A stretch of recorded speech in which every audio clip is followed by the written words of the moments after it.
Bienvenue tout le monde à un autre épisode de l'Informel. Cette semaine, je m'entretiens avec André Raymond, qui est le directeur général d'Entraide Deuil de l'Outaouais, un organisme qui supporte les gens vivant un deuil à travers des rencontres d'écoute et de partage.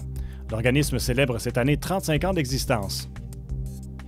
André, bienvenue à l'émission. Merci d'avoir pris le temps de venir dans le secteur Est pour nous rencontrer. Vos locaux, vous autres, c'est-tu sont à Hall, mais okay. on fait avant la pandémie, on faisait des groupes réguliers à Buckingham. On en faisait aussi dans la Petite Nation à Saint-André-Avelin. OK. Puis tu as mentionné la pandémie, puis je voulais en parler justement. J'imagine que dans cette période de temps-là, vous avez dû vous adapter comme bien des gens, puis c'est rendu vous avez procédé d'une façon différente pendant la pandémie, mais c'est resté, c'est ça? Oui. Puis on s'est ajusté parce que il y a des gens qui veulent des rencontres en présentiel. Mm-hmm. Alors, nous, quand on a commencé la pandémie, on avait débuté des groupes, on a fait 1 ou 2 rencontres, puis pouf, on est tombé en confinement. Fait que ces gens-là se sont ramassés plus de groupe. Alors, fait que nous, on s'est viré sur un dizaine, puis on a converti nos programmes en virtuel pour les faire par Zoom. Mais donc là, on en fait encore, comme il n'y a pas très longtemps, on a fait des groupes en présentiel, mais on les fait en condensé, c'est-à-dire un samedi et un dimanche, pour être certain qu'on ne se fait pas couper. Fait que, tu sais, au pire, tu sais, le jeudi, tu dis on va être coupé, ben non, on ne sera pas coupé. Fait que là, 2 jours de suite, puis la fin de semaine, ben le gouvernement, il coupe pas la fin de semaine. Non, c'est ça. C'est toujours le lundi que ça arrivait. Fait que, c'est une bonne solution, pareil. C'est fou l'adaptation qu'il fallait faire, pareil. Oui, puis souvent, on avait des personnes qui nous disaient « Ah, vous avez pris pas mal plus de temps lousse, de temps relâche avec la pandémie. » On a travaillé beaucoup plus parce qu'il fallait convertir tous les programmes qu'on avait. Mais ça permet, par exemple, d'avoir des gens d'un peu partout parce qu'on le fait en virtuel. Donc, il y avait des gens de Québec. On a eu même des gens qui nous ont contactés qui venaient de l'Afrique. C'est vrai? Oui. Wow! Alors, donc, il y avait une famille, donc il y avait des gens ici, mais des gens là-bas. Puis, on les avait rencontrés par Zoom. Et puis, donc, il y a des personnes qui ont continué à faire les groupes en virtuel. Mais dans votre mandat, par exemple, j'imagine, est-ce que c'est écrit dans vos règlements généraux de dire vous devez desservir tel secteur? Bien, vous avez dû notre mandat, c'est Entraide Deuil de l'Outaouais. Donc, il faut desservir minimalement la région de l'Outaouais. Mais nous, on va, depuis des années, prendre des francophones du secteur Orléans, à Ottawa, même si c'est pas dans l'Outaouais, parce que eux n'ont pas de service. Vraiment en français. Et donc, puis l'inverse, mais quand c'est des gens qui veulent faire des groupes en anglais, on les transfère à Bereaved Families of Ontario. Fait que c'est comme ça qu'on fonctionne, puis ça fait 35 ans. Mais en Ontario, il y a d'autres organismes que tu viens de nommer, mais est-ce qu'il y en a d'autres dans le coin ou ailleurs au Québec, des organismes comme le vôtre? S'il y a des gens comme ça. C'est tout séparé. C'est pas...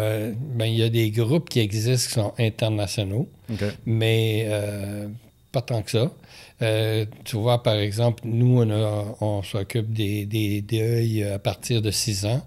Et à ce moment-là, on avait suivi une formation des Amis du Crépuscule à Saint-Hyacinthe. Alors, tu vois, c'est pas le même nom du tout. Et c'est très différent. Je suis pas certain qu'il y en a à Québec, puis ils ont des noms différents.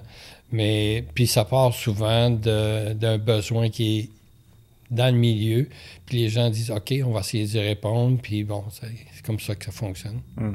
Mais là, tu l'as dit, mais ça fait 35 ans, mais je suis curieux de savoir aussi comment est-ce que ça a parti, parce que quand tu parles de besoins, justement, on dirait qu'on n'a pas tendance, comme organisme communautaire, à penser au deuil. On va penser nécessairement à la banque alimentaire ou des choses au niveau de la famille, comme des maisons de famille, il y en a beaucoup.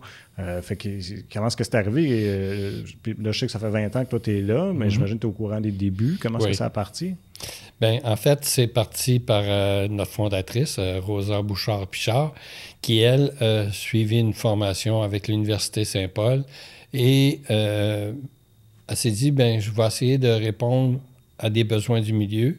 Puis le premier appel que je vais avoir, ben je vais m'aligner là-dessus. Puis ça a été sur le deuil.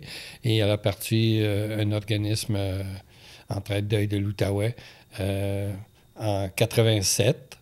Et on a été incorporé en 93. Okay. Fait que c'est pour ça qu'on fait 35 ans maintenant, parce qu'on va avec le début de l'organisme et non son incorporation. Mm-hmm. Puis comment ça a évolué à travers le temps? J'imagine que ça... Bon, c'est au niveau de l'équipe. Ne serait-ce qu'au niveau de l'équipe, ça a dû changer beaucoup, là. Bien, nous, on a toujours fonctionné, par contre, avec des bénévoles. Okay. Mais, puis il y a des bénévoles qui ont passé, puis il y en a d'autres qui sont restés. Nous, si on parle des bénévoles, la façon qu'on travaille, c'est toujours des personnes qui ont vécu un deuil, qui ont fait un groupe d'entraide et qui ont demandé à être formées pour pouvoir accompagner à leur tour d'autres personnes. Alors, ce qu'on va faire, c'est que c'est donc monsieur, madame, tout le monde, et on va les faire animer dans leur perte. Tu as perdu un enfant, tu vas animer perte d'enfant. Tu as perdu un conjoint, tu vas animer perte de conjoint. Alors, qu'est-ce que ça fait? Même si ce n'est pas des travailleurs sociaux ou des psychologues ou des psychiatres, c'est qu'à un moment donné, les personnes ils voient tu passer à travers ton deuil parce que tu es là pour m'animer. Il y a un vécu là, qui peuvent s'identifier. Là. Puis en plus, tu peux m'aider. Fait que moi qui ne vois pas la lumière au bout du tunnel, ben ça me donne confiance. Mais ça doit être double. En tout cas, je ne peux pas parler pour eux autres parce que je n'ai pas passé par là, mais je peux imaginer que ça doit être un peu plus difficile, par exemple, ou en tout cas, ça ne pourrait pas être difficile pour un bénévole de dire, ben je vais donner du temps, je vais aller m'impliquer, puis je vais essayer d'aider les autres personnes, mais de un petit peu rebrasser ces bébites-là de ce qu'ils ont vécu, non? Non, parce que, premièrement, nous, quand on donne la formation, on leur demande d'écrire leur histoire de deuil pour qu'ils puissent la bonifier avec ce qu'ils vont entendre. Parce que des fois, les gens vont dire « Oh, j'avais oublié d'en parler de ça, mais ça m'a beaucoup touché, ça aussi. Fait que là, à ce moment-là, en ayant écrit l'histoire, ils peuvent ajouter des choses et, c'est ça, d'amplifier donc, leur histoire avec ce qu'ils vont entendre de leurs participants. Fait que c'est donnant-donnant. Oui, ils aident, mais ils reçoivent aussi beaucoup. Puis souvent, les bénévoles, c'est ça leur gratification, c'est « j'ai pu faire une différence dans ta vie ». Dans le fond, une façon de prendre un événement qui était extrêmement négatif, qui est un des pires, puis de le ramener à quelque chose de positif. J'imagine que ça peut aider à parce que même si on passait à travers le processus de deuil, je pense que ça peut rester encore, puis peut-être que ça les aide davantage encore, mettons, 10 ans après, 15 ans après. Oui. En fait, le deuil, ça a un début puis une fin. Et puis, Puis ça, ta fin, si tu n'as pas parlé de ton deuil, ça va l'étirer. Fait que tu vas avoir des personnes que ça fait 10, 15, 20 ans. S'ils n'ont pas trouvé de bonnes oreilles pour parler de leur deuil, souvent, ça ne va pas évoluer. Fait que s'ils font un groupe, puis des fois, les gens vont nous dire « Ah, ça, c'est un deuil traumatique parce que ça fait 20 ans. » Mais si c'était traumatique, ça veut dire qu'on ne pourrait pas passer à travers un groupe régulier et régler la situation parce que ça serait traumatique. Puis on n'est pas des psychologues, on n'est pas des psychiatres. Nous, on s'occupe de faire de l'accompagnement. On va aider les personnes. Puis des fois, on va avoir des situations où tu as des personnes que... moi, j'ai eu, en tout cas, animé une personne qui avait 23 ans et elle avait perdu son père à la suite d'un suicide quand elle avait 1 an et demi. Mais toute sa vie, elle a passé à se sentir coupable parce qu'elle avait un de ses oncles qui a dit « C'est à cause de toi qui s'est tué ». Fait qu'à ce moment-là, elle a fait son groupe. Là, je me dis, comment on va pouvoir travailler avec ça si elle s'en souvient pas, elle a 1 an et demi. Là. Fait que finalement, c'est elle qui avait tout ce qu'il fallait en dedans pour pouvoir progresser. Puis éventuellement, elle a dit, j'ai vu mon oncle, puis j'ai dit, toi, tu me ferais plus jamais pleurer. Là, c'est lui qui pleurait. Wow! Mais ça fait réaliser que ça doit être une adaptation constante pour vous autres parce que chaque deuil est différent. Là. Puis là, l'exemple que tu viens de me donner, c'est l'exemple parfait. Je veux dire, c'est un cas que tu n'aurais jamais pensé. Là, non, tu ne peux pas le savoir.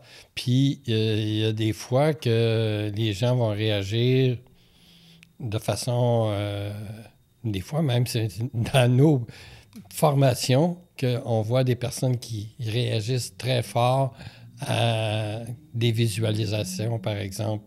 Et là, il faut vivre avec. Puis il faut composer avec qu'est-ce que c'est qui sort pour les aider. C'est tout le temps ça. Nous, on est juste là pour les accompagner, les aider. Mm-hmm. Mais en général, les gens, est-ce que je me trompe de dire que c'est difficile de parler de deuil, on va éviter, puis les gens, on ne sait pas trop? Bon, on va faire un parallèle que je trouve intéressant entre le virtuel puis le présentiel. Okay. Quand on fait des rencontres, bien, premièrement, en présentiel, on est plus proche. En virtuel, bien, on est chacun chez nous. Mais ce qui va arriver, c'est qu'en présentiel, les gens vont, à la première rencontre, ils vont essayer de se jauger pour dire « Ah, ça, c'est comme moi. Okay. Ça, c'est comme moi. » Fait que là, ils se trouvent des solidarités, puis ils peuvent parler de ce qu'ils vivent. Parce que si toi, tu as ouvert, puis d'autres personnes se sont ouvertes, bien, à ce moment-là, moi, je peux aussi ouvrir. Puis des fois, les gens vont nous dire « J'ai même jamais parlé de ça à mon conjoint. » Wow. Parce qu'ils font confiance au groupe. Puis c'est la même chose dans le virtuel. La première rencontre, ils vont se jauger, puis après, ils vont à la rencontre 2. Ils vont s'exprimer, puis parce que là, ils connaissent la situation, puis ils vont se relancer. T'as perdu quelqu'un, c'est comme moi, mais toi, moi, c'est dans un incendie, toi, c'est pas un incendie, c'est une énergie alimentaire ou peu importe.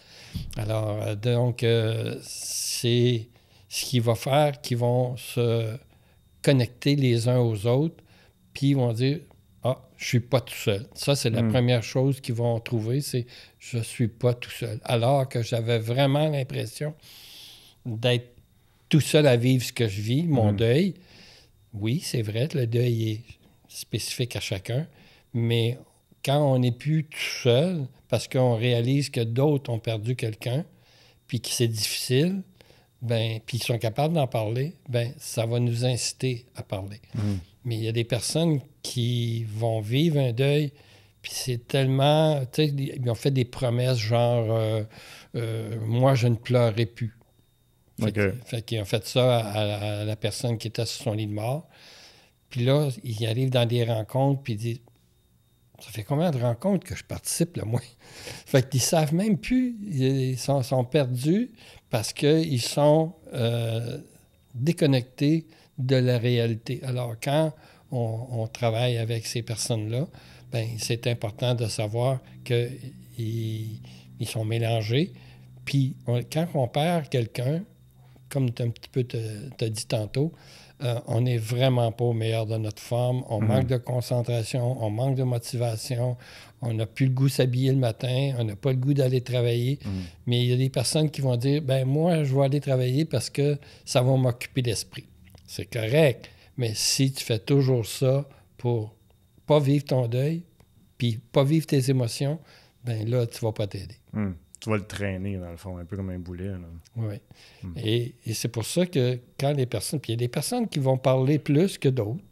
Des fois, j'ai des couples, puis je vais voir que la conjointe, elle parle pas, mais le conjoint, il parle. Puis pour nous, ce qui est important, c'est qu'au moins, ces deux-là vont aller plus loin parce qu'ils se sont dit des choses qu'ils ne se sont pas dites avant. OK.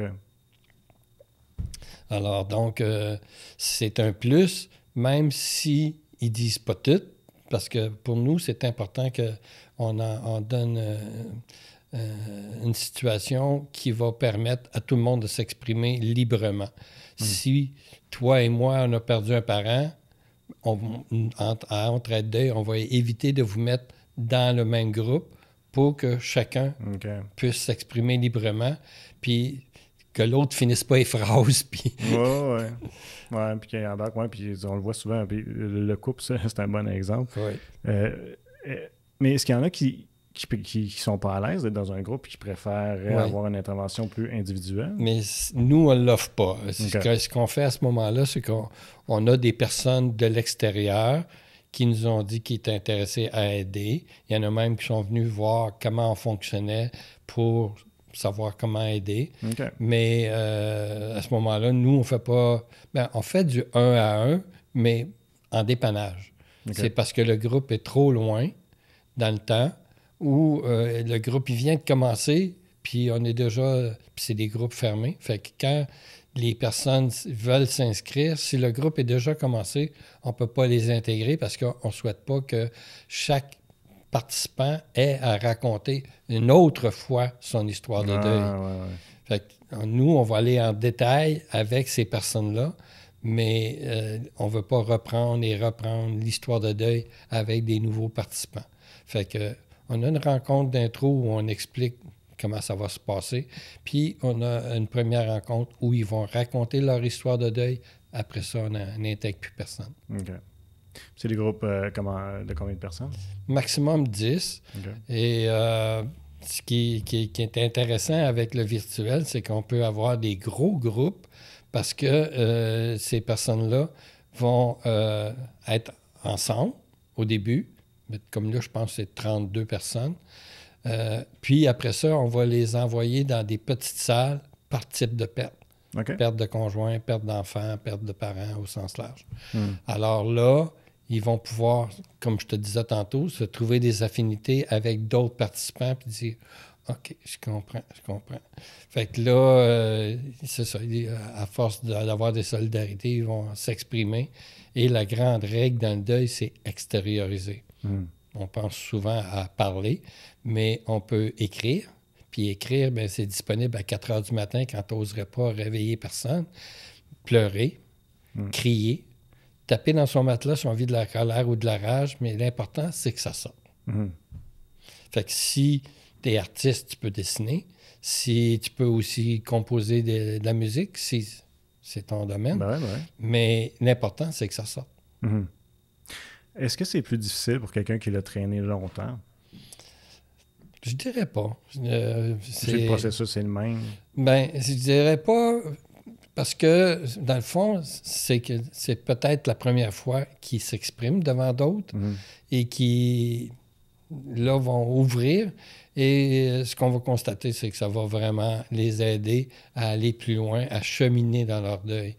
Mais s'ils ne l'ont pas fait avant, en général, c'est parce que ou ils ne voulaient pas toucher à cette plaie-là, ou ils n'ont pas trouvé de bonnes oreilles. Fait que c'est sûr, puis si moi, je te parle à toi, puis à toutes les fois, tu me dérives vers d'autres choses. Ouais, ben, je te change les idées, mettons. Ouais, puis je te parlerai plus de ça, mais puis là, c'est ce qu'on dit aux participants, c'est que des fois, on a des bonnes oreilles, puis des fois, on a des bons amis, des amis qui vont peut-être nous amener à dire, bien, on va aller voir un film, on va aller prendre un café, on va aller voir un spectacle. C'est bon pour la personne, mais ce ne sont pas nécessairement des bonnes oreilles. Fait qu'il ne faut pas t'y perdre. Non, c'est ça. Si quelqu'un connaît un ami, un membre de famille qui vit un deuil, comment on fait pour les approcher? C'est quoi la meilleure façon? Parce que je me dis tout le temps, ça doit pas être évident de trouver le bon moment parce qu'à quelque part, on dirait que tu n'oses pas parce que là, c'est trop difficile pour lui. Est-ce que pendant que c'est difficile, c'est le bon temps? T'es mieux d'attendre que ta pilule soit passée un peu? Ou tu sais, comment on fait? Bien, en fait, c'est que c'est important de respecter la personne dans son cheminement, mais c'est plus important d'être des bonnes oreilles que de donner des conseils. Premièrement, on n'en donne pas. Okay. Deuxièmement, ben, c'est que quand tu vis la perte d'un être cher, il n'y a pas grand-chose qui va faire que ça va te consoler. Fait que t'es mieux, à un moment donné, de pouvoir écouter la personne, puis même aller au-delà de ce qu'elle va te dire. Tu sais, ça dit « Ah, je m'ennuie beaucoup de mes sorties avec mon père. » Oui, là, toi, tu vas renchérir pour aller plus loin, même si ça la fait pleurer, la personne, parce que tu vas dire « Oui, je me rappelle que tu allais souvent en pêche avec. » Puis, tu sais, là, tu y rentres dans ses souvenirs, puis elle va s'exprimer. Puis, dans le fond, plus qu'elle va sortir qu'est-ce qui fait mal en dedans, mieux elle va être. on voit de plus en plus, là, c'est un peu plate, mais des gens vont mourir plus jeunes, puis des fois, il y a des jeunes familles là, qui vont être affectées, puis de jeunes enfants. Mais là, je pense que ce que tu me dis, c'est à partir de 6 ans. Je pense que vous accompagnez. C'est une question de... En bas de ça, c'est dur d'avoir de la discipline auprès des enfants. Oui, j'imagine. Mais puis, quand on a eu la formation, je te parlais tantôt des Amis du Crépuscule, ils nous avaient dit, vous allez voir, c'est pas... Puis ils vont accrocher aux mêmes places que les adultes au niveau de raconter l'histoire de deuil puis tout ça. Mais puis ce que vous allez constater, c'est la gestion de discipline qui est plus au centre de votre animation avec les enfants. Oui, ce qui est un peu normal. Est-ce que l'approche est la même? Autre que la discipline, est-ce que l'approche est la même? Est-ce que le processus est la même chose? Je te dirais l'approche. Parce que la compréhension pour un enfant, me semble, même à 6 ans, c'est difficile de saisir ce qui se passe. Là. Oui. En fait, on vise toujours la même chose, c'est que la personne extériorise qu'est-ce qu'elle vit.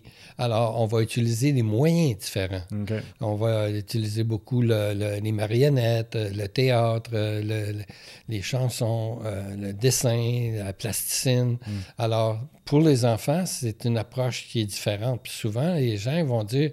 je pense que mon enfant, il va bien, il parle de ses affaires, il joue. Mais l'enfant, ce qu'il faut savoir, c'est qu'il peut aller jouer, puis revenir, puis être dans son deuil. Fait que, tu sais, c'est un enfant. C'est fun. Je trouve ça fun que ce soit par des ateliers différents de jeux comme théâtre, marionnette. Tu vois, j'aurais pas pensé à ça. J'aurais pensé peut-être dessin.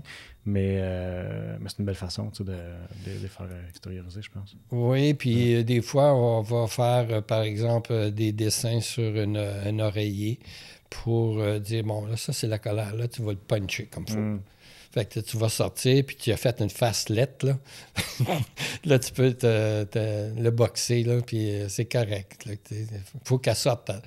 Puis les enfants, ils n'ont pas toujours des mots pour leurs émotions. Hein? Fait que là, donc... Puis aussi, là aussi, c'est comme pour les couples. Des fois, il y a frères et sœurs. Puis là, le frère et sœur, ils vont vouloir dire pour l'autre, ben c'est ça qu'il veut dire. Puis, fait que, non, laisse-les parler. C'est spécial, mais je trouve ça beau en même temps. Une chose aussi qui m'intrigue, puis qui doit être assez délicat, c'est comment... puis je ne sais pas si vous en faites allusion, mais comment est-ce que vous dealez avec la spiritualité là-dedans? Parce que, bon, chacun a ses croyances personnelles.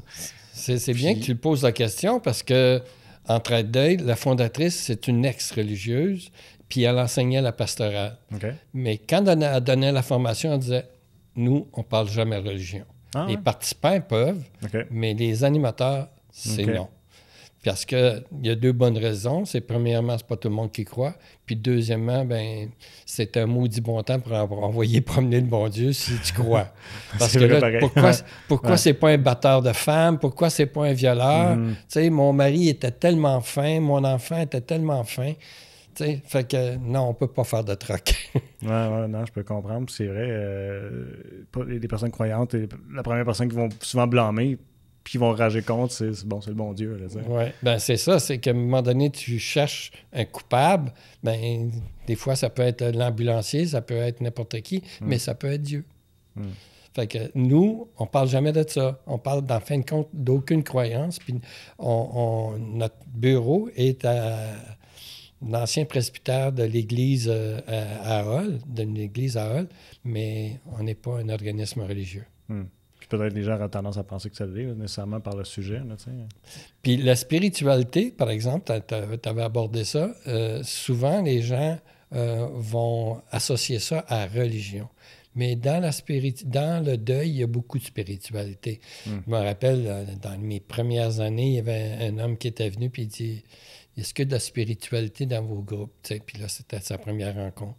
Puis en sortant, il dit, il y en a beaucoup. Parce que, dans le fond, ce que tu vis d'intense avec ton conjoint ou ta conjointe ou ton enfant, ça relève de la spiritualité. Si, par exemple, ça va au-delà de juste la communication, là, on communique d'âme à âme, comme on pourrait dire, mais à ce moment-là, on est dans la spiritualité. certaines personnes m'ont déjà dit, puis j'aimerais ça t'entendre là-dessus, que le fait de voir la personne décédée, ça allait aider à passer par-dessus un deuil. Puis là, c'est pas à la mode d'exposer maintenant. On fait plus ça vraiment. Là, c'est le port, c'est dans dans les urnes. Dans les urnes, oui.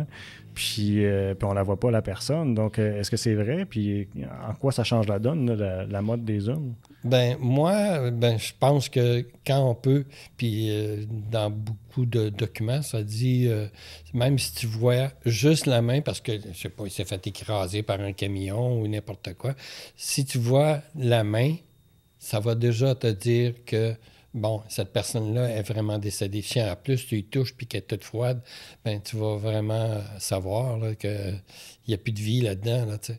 Puis ça me fait penser à une tante qui avait perdu sa sœur, avec sa nièce. Okay.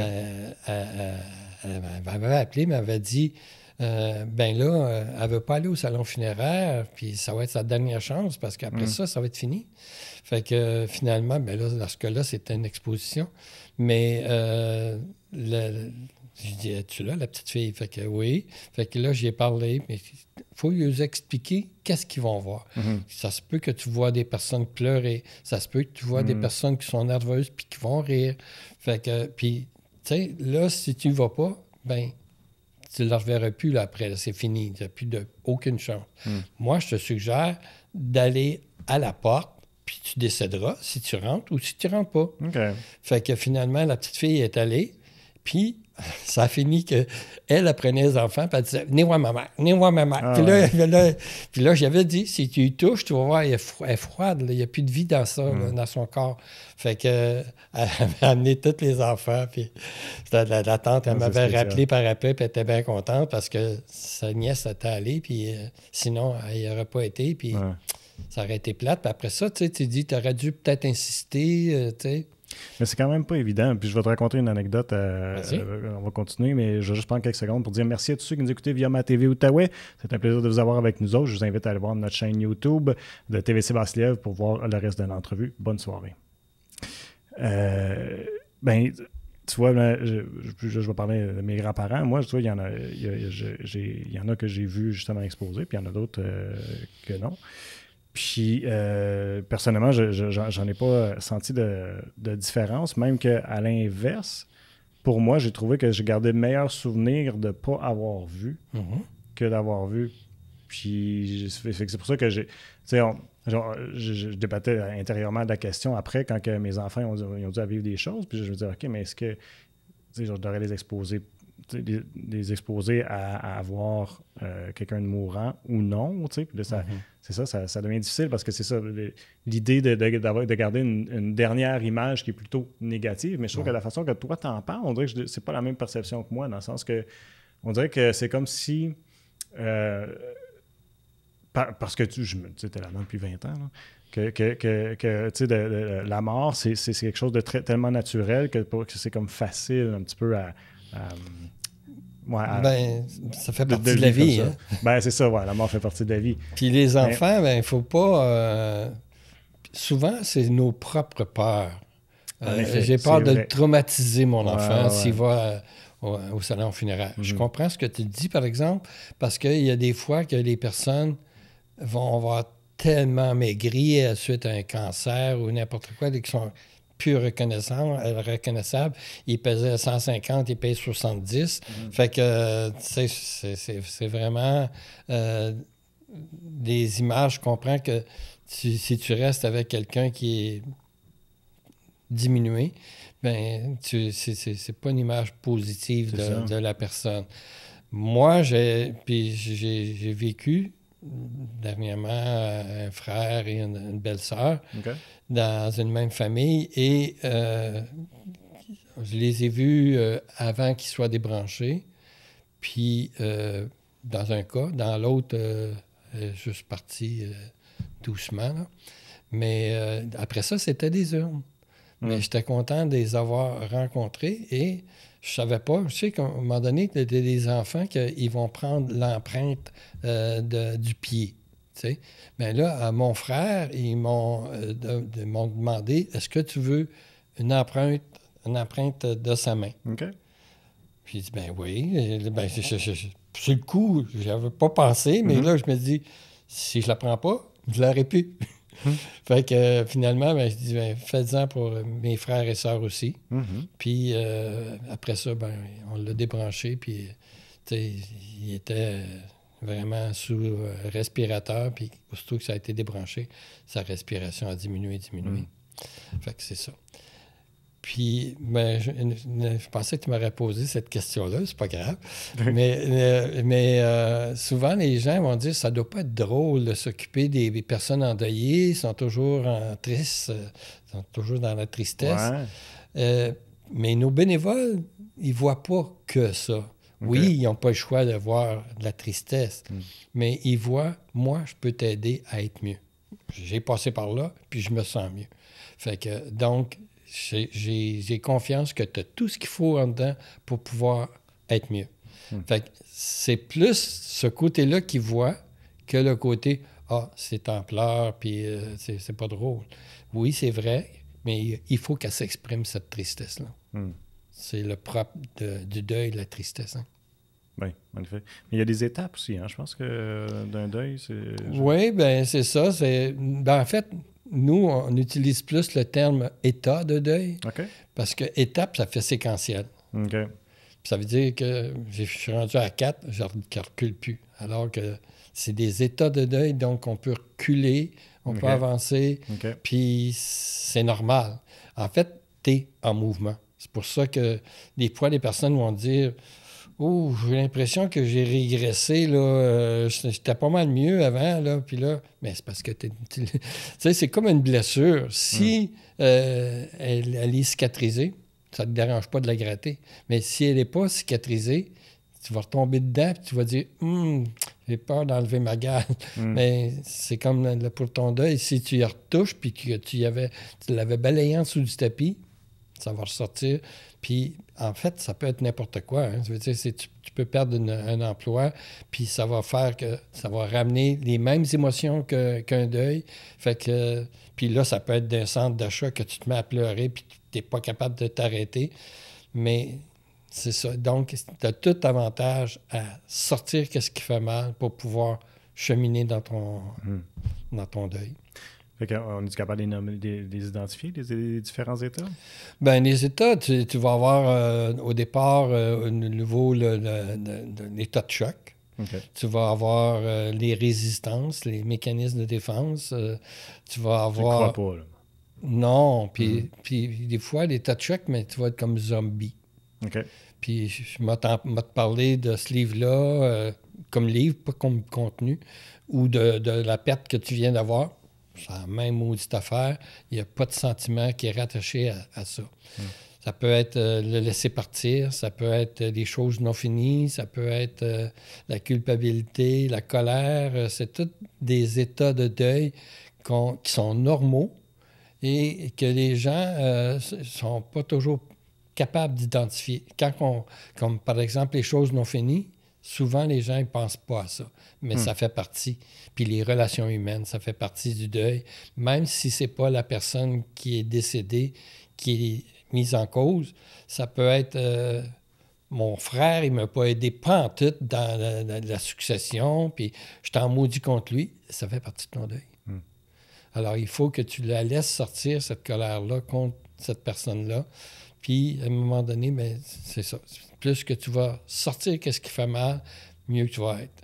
Puis nos animateurs, bien, on leur dit, là, ce qu'on veut, c'est que les gens sortent leur émotion. Fait que s'ils sacrent ou s'ils crient, c'est correct. On ne peut pas commencer par dire, non, ça, tu peux pas le sortir. Ça, tu pas peux, de cette ça, tu façon-là. peux pas. Ça marche pas, là. Non. Fait que, puis soyez à l'aise avec ça. Puis soyez à l'aise avec les silences. Les silences, à un moment donné, ça permet à la personne de se recentrer sur ce qu'elle veut dire et d'avancer. Mais si on va escamoter ces choses-là, bien, en voulant combler les trous, c'est pas terrible. D'une entrevue comme ça va. mais pas dans une entrevue, ben pas une entrevue, mais un échange avec les endeuillés. Ouais. Est-ce que le processus est le même pour quelqu'un qui va vivre un deuil ou est-ce que c'est quelque chose qui arrive de subitement versus, tu sais, c'est 1 an qu'il y a le cancer, on sait que ça s'en vient, parce que je peux imaginer que peut-être qu'il y a des parties de ces étapes-là ou ces états-là, comme tu les nommes, que tu peux vivre avant, tu sais. Oui. En fait, moi, ce que je trouve, c'est que la différence, c'est quand tu as quelqu'un qui a une maladie dégénérative ou qui a un cancer, c'est que là, tu as le temps de jaser avec. Si c'est quelqu'un qui a un arrêt cardiaque ou un ACV, puis ben là, à ce moment-là, c'est que là, tu n'as pas l'occasion de pouvoir parler avant. Mais nous, on a, entre autres, un document qui est se préparer à la mort d'un être cher. Il existait vraiment très, très peu de documents pour aider des personnes. Nous, ce qui nous préoccupe, c'est la personne qui reste. Alors que souvent, tu vas avoir des milliers de documents qui vont parler d'accompagner quelqu'un à la mort. Mais nous, c'est la personne qui reste, c'est celle-là qu'on voulait aider. Et souvent, ben, on va prêter ces documents-là. Il y a une de mes bénévoles qui a dit à un moment donné, tu sais, le document se préparer à la mort d'un être cher, j'aimerais ça que mon conjoint le lise parce que ça pourrait y faire du bien. J'ai trouvé ça... Wow! J'aurais jamais été capable de faire ça, là, moi, de dire, ben là, mon conjoint, tu vas lire ça, là, toi, se préparer à la mort d'un être cher. Moi, j'ai un cancer, puis je m'en vais. Wow. Fait que puis tu sais, c'est quelqu'un qui avait quand même composé avec d'autres deuils, qui a animé des groupes avec des ados, des enfants. Ben, ouais, des enfants aussi. Fait que, ouais, c'était particulier. Est-ce que tu serais prêt à dire qu'une fois qu'on a bien vécu notre deuil, est-ce qu'on peut dire qu'on retrouve notre vie d'avant? Non. C'est assez catégorique. Hein?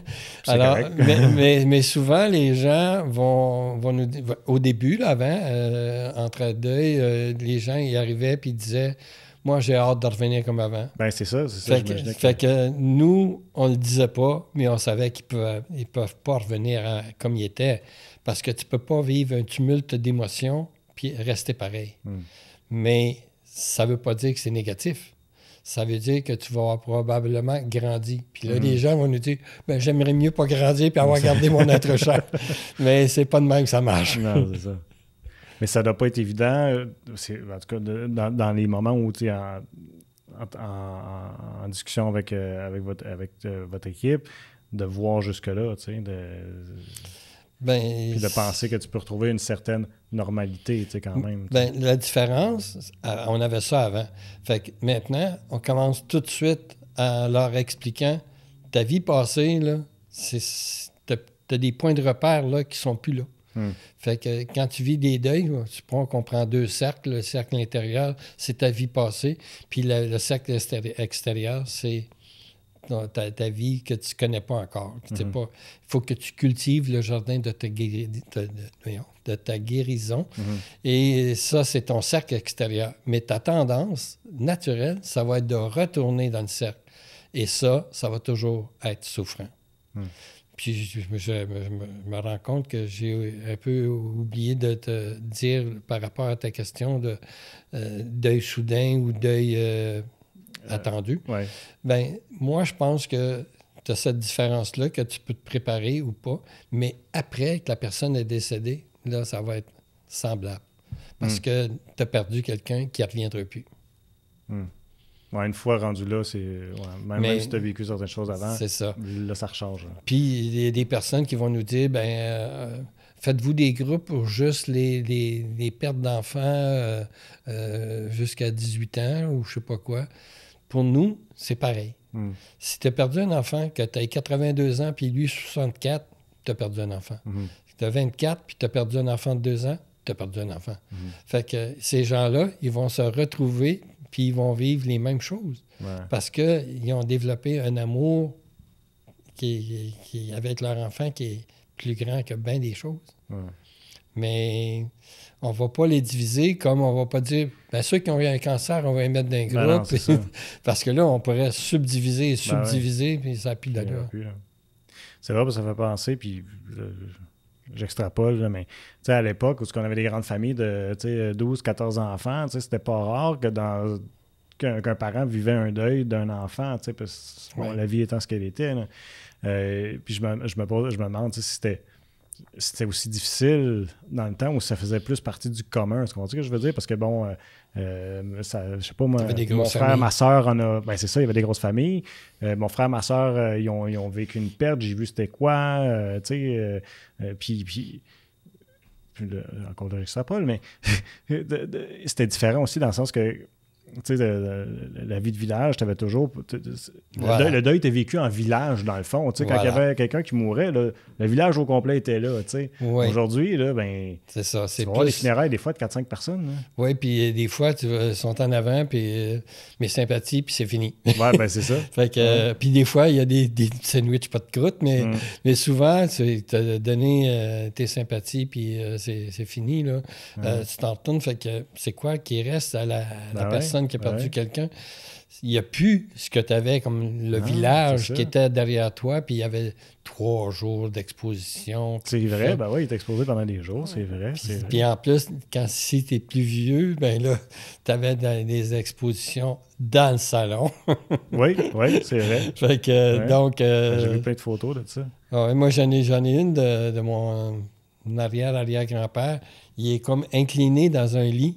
Ah ouais? Oui, c'est comme le pape. Il est incliné dans son lit, puis il est mort, là, puis il y a tout un paquet de monde autour. Mais c'est ça.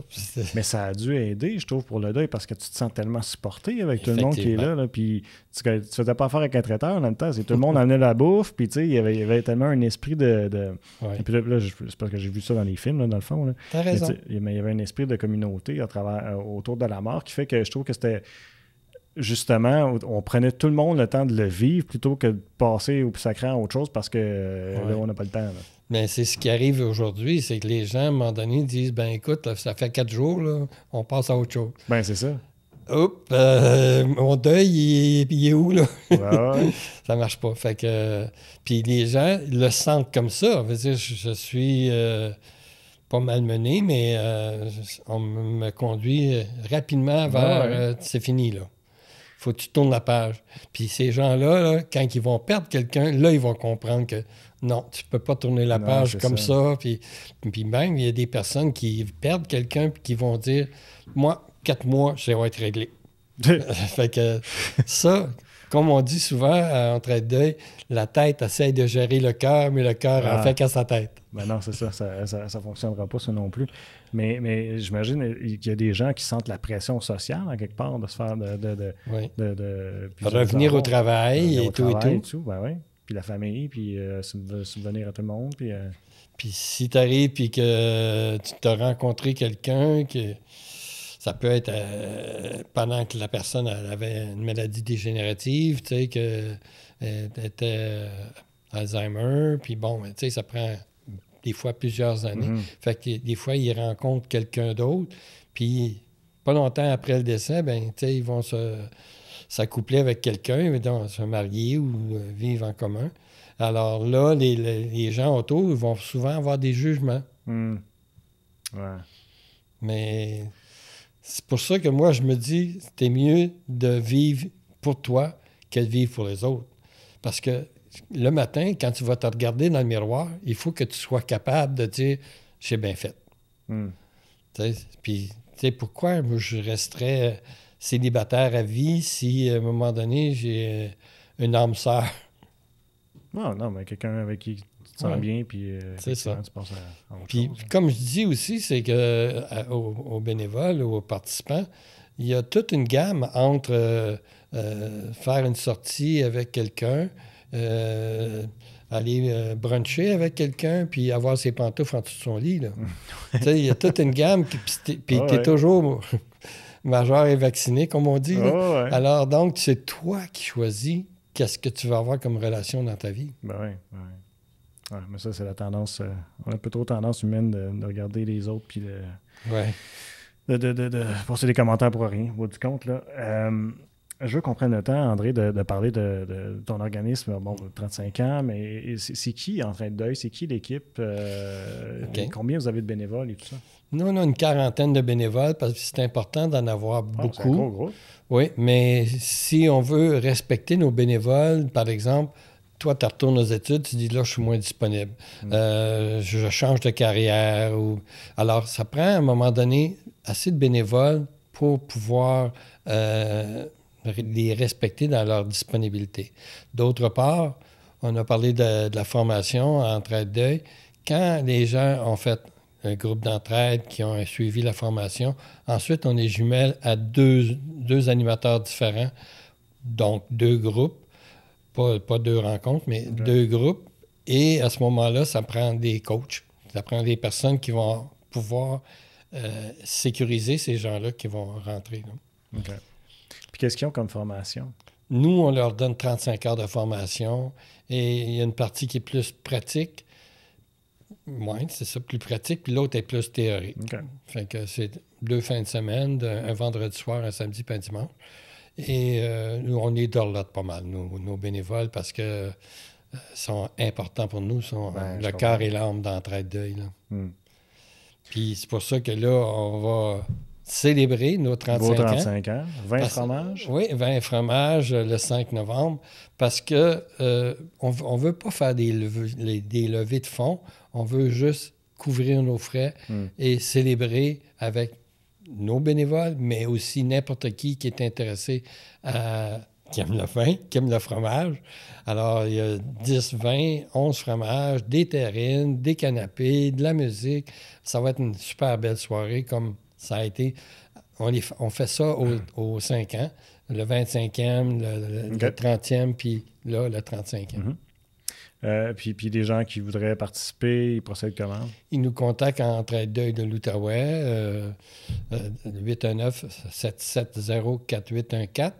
Et pour me rejoindre, c'est le poste 103. Alors, mais il faut le faire quand même très prochainement parce que nous, on a besoin de commander pour savoir, bon, on commande pour 80 ou 100 personnes. Ben oui. Fait que, puis, tu vois, là, on est diffusé la première diffusion lundi 31. Fait qu'il est encore temps? Oui. OK. Fait qu'on est good.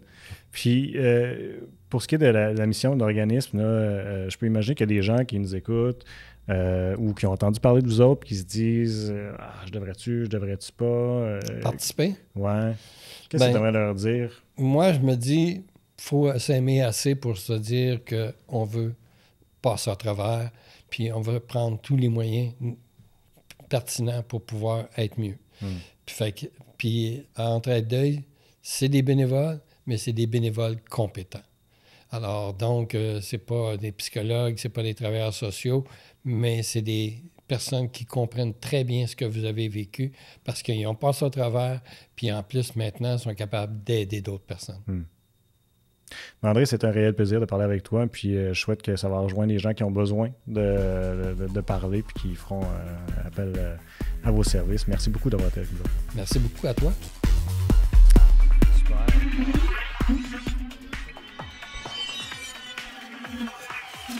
Merci tout le monde d'avoir été à l'écoute et je vous invite à nous suivre sur nos différentes plateformes web pour regarder ou écouter toutes nos émissions.